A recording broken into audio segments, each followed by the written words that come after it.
changer of a budget. We've got a lot of experts joining in, by the way. We've got Samir Arora to put the market spin in perspective. We've got Rajeev Malik from the economic point of view. And of course, Ashok Wadhwa. Everybody loves to listen to him before and after the budget. So my first question is to Ashok. Ashok, is this going to be a game changer, or are we getting excited like every year for nothing? You know, I normally visit your studios both before and after the budget, and my standard statement is budget is nothing other than a financial statement. So why get excited about it? Sure. Every company presents its financial statements. Our finance minister is presenting his financial statement. But I tend to agree with you this time. There is something in the air which tells us that this is perhaps going to be a special budget. Okay. I think whether the air comes from the backdrop of demonetization, whether it comes from the fact that there are some important elections around the corner, whether it comes from the fact that this is the third budget and therefore really perhaps the most important opportunity for this government to do something transformational. You put all those factors together, and the little bird somewhere tells us that this is going to be a special budget. See, I told you. I think so. Everyone agrees with you. You know that. No, that's not true. Everyone agrees with what Ashok says on the budget. He's the boss on the budget. There's no question. But I tell you, I think it's something special is going to happen today. There are several factors that need to kind of gel together from a government perspective. You know, we like good surprises, but Yeah. nasty shocks are something I don't think the market can handle. On that, let's get the elephant out of the room, capital market taxation. What do you think the market can handle, and what do you think will give the market heartburn? I think in one sense, this government does it right. They kind of let the cat out of the bag early enough to share the broader sentiment. And therefore, I think the market has priced in some element of tax on long-term capital gains. Now, whether that happens because the period is going to extend it from 1 to 2 years, perhaps the most likely thing to happen in this budget, or it'll happen because the government will come in with a small dose of tax to begin with, perhaps a 5% tax on long-term capital gains tax. I don't know. I mean, I guess the next hour or two will unfold what that precise change is. But the market has priced in, and I think it's only fair to expect, with the background that we have right now, that some element of capital gains tax imposition will happen in this budget. Sure. Rajeev, good morning. Give us your estimate of how powerful any government action can be to breathe some life into the informal economy, because that's the one which has hurt for the last couple of months, not people in the cities like us who are paying taxes. Do you think the government has enough in its arsenal to revive the flagging informal economy? Well, it has some scope. Also, don't forget the sector that's been hit the hardest, the informal, the /cash dependent parts of the economy, are also where good quality data is actually least available. So there is a bit of an ironic situation there. But I think the budget overall, you really need to think of it in two broad steps. One, past the halfway point for the Modi government, despite having done a lot of positive steps, the litmus test of growth revival and private capex revival has not come through. Secondly, it is something that's going to reflect gain from the pain of the currency ban.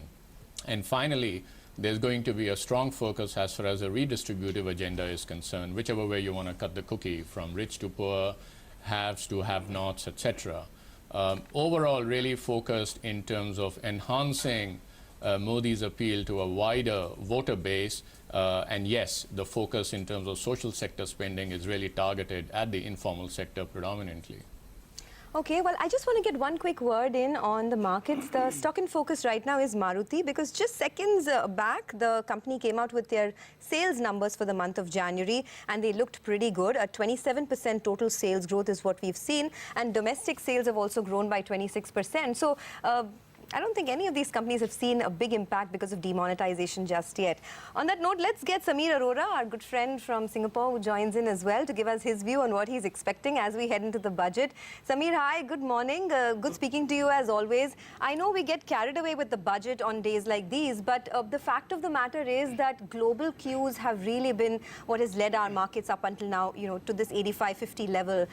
Things have turned a bit sour over the last couple of days with so much protectionist talk coming in from Donald Trump. How do you see all of that play out in the context of our own market? Well, right now our market has been driven by the fact that the domestic mutual funds have got a lot of money, so further analysis was not required. But in jet, because they are forced to and they do invest sort of as soon as they see the number. But in a big picture sense, I think that this budget, I don't think will be a big deal budget. Because what are the big things that you can do which the market will appreciate? I think the only thing we will appreciate is if capital gains tax is not there, if corporate taxes are at least reduced by 1 to 1.5 to 2%, so that we can imagine a 5% cut over the balance tenure of this current term. But if you say that we're going to spend a lot on social spending or we are going to build roads, that is all good, but what is the stock moving or market moving terms in that? So from a market point of view, I don't think it can be big bang. Now, what I think Ashok is saying is maybe because he said because of the upcoming elections, which are actually like 3-4 days away.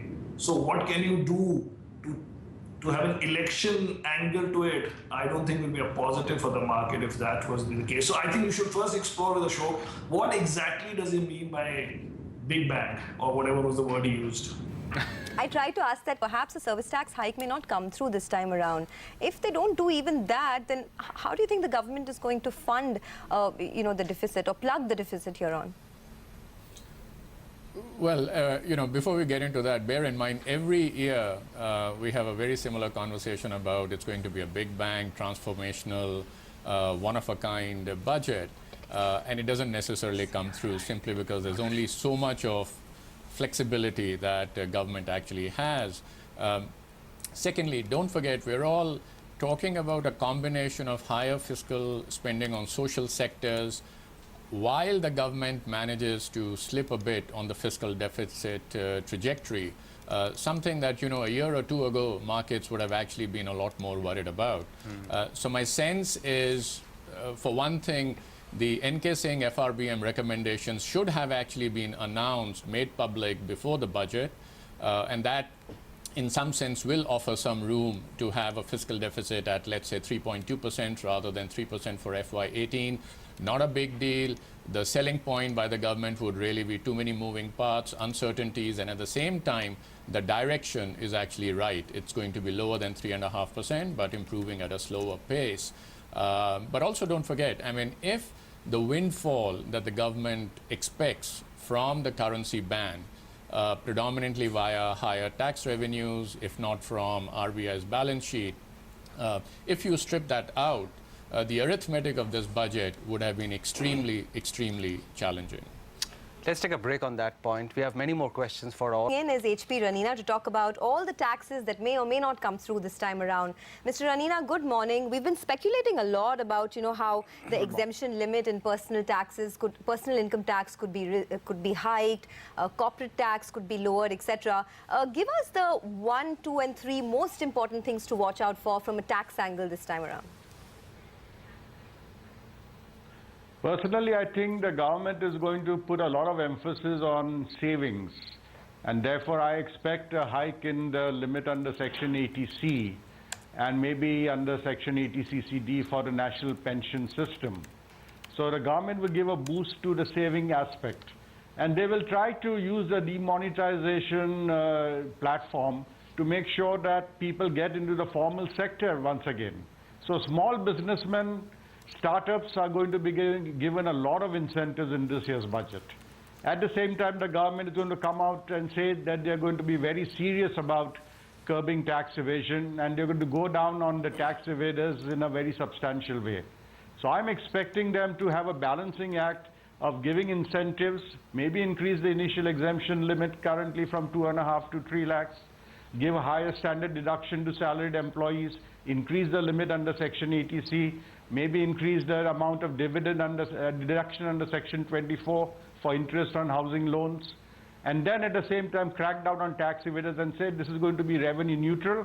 We are going to raise the money from those who have been evading taxes all these years, and we are going to give this benefit to the people who have been honest and who declare their full income. This is going to be the thrust of the budget proposals. Sure. Samir, like more than most of us, budgets are forgotten after a week generally. But key things like earnings trajectory, the global backdrop, those remain important triggers for the market. So let's fast forward from the budget, whatever it contains. How's the basic backdrop looking to you after going through this earnings season, basically in terms of earnings growth trajectory and the global backdrop as triggers for our market performance?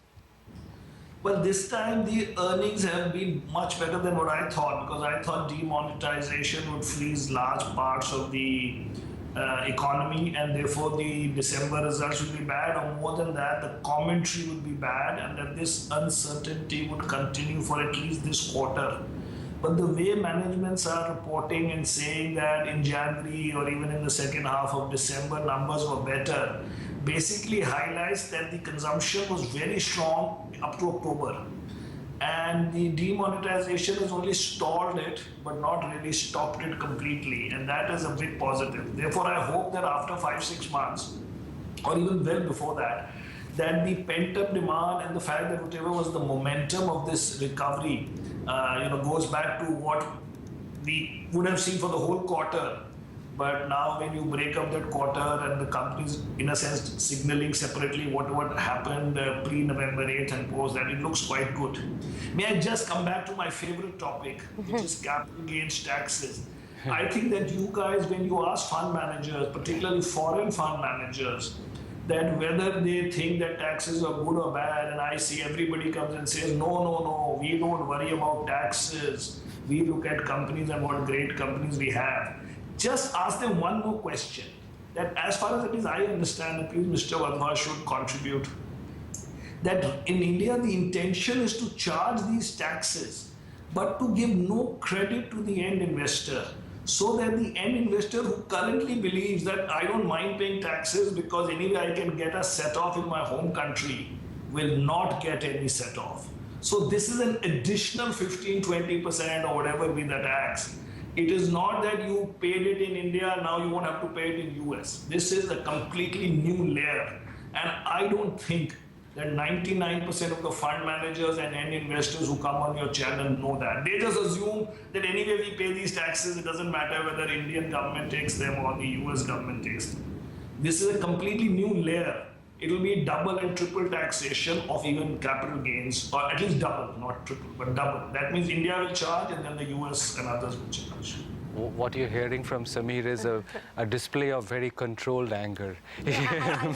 Very controlled. No, I got it. I know where this angst comes from, because, with all that happened with that... Go ahead, Samir, you were saying something? I'm saying that it is not that the tax is bad, because our investors must be paying. But because as of today, what I understand is that there is no concept of a set-off. So therefore, we will pay these taxes in India as a fund. And then the end investor today thinks, and even fund managers I think that it's no big deal, because anyway these taxes the end investor has to pay in his own jurisdiction. But the way it is planned in India, it does not appear to be that you will get a set-off. So therefore it will be twice. It's not anger. That is the issue which has to be resolved. And that they should somehow find a way where this can happen, then it's very fair. But otherwise it will be double tax. And that is why I keep getting sort of confused about that have the end investors and funds who, fund managers who only think about fund management but don't understand or care about operations, don't care about how NAV is calculated and all that. Have they understood this second part, that this will not be set off? Yes, Samir.